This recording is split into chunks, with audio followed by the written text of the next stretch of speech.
ایک مرتبہ میرے نبی رحمت فخر موجودہ صلی اللہ علیہ وبارک وسلم سرکار کی ذات بابرکات،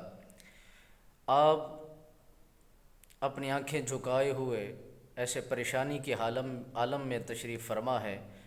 آپ کا غلام، آپ کا وفادار ہوبدار سیدنا صدیق اکبر آپ کی دربار گوہربار میں حاضر خدمت ہوا۔ عرض کرتے ہیں، یا رسول اللہ، اس سے پہلے میں نے آپ کو اس حالت میں نہیں دیکھا، آپ کس بات نے آپ کو اتنا پریشان کیا ہے؟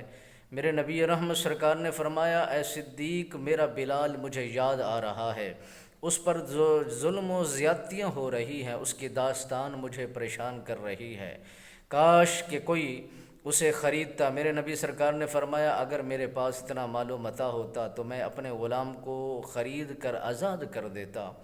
جب یہی بات میرے جناب سیدنا صدیق اکبر پاک نے سنی، آپ کی مراد بھی یہی تھی، تمنا بھی یہی تھی، آرزو بھی یہی تھی۔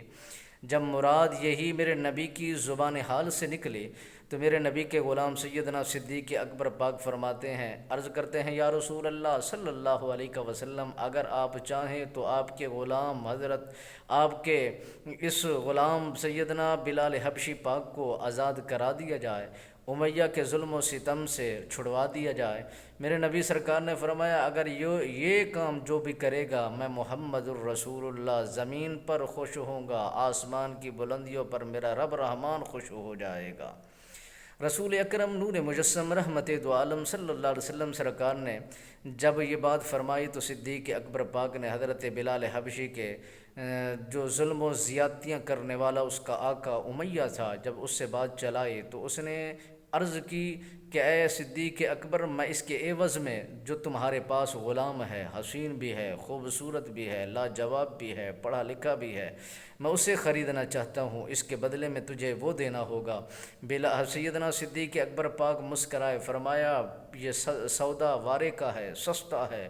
آپ نے دیر بھی نہیں فرمائی، اپنا غلام دے کر صدیق اکبر پاک نے حضرت بلال حبشی کو لے کر کے آزاد فرما کر نبی کی کچہری میں پہنچا دیا۔ میرے نبی مسکراتے بھی ہیں، سینے سے بھی لگاتے ہیں، فرماتے ہیں، اے بلال،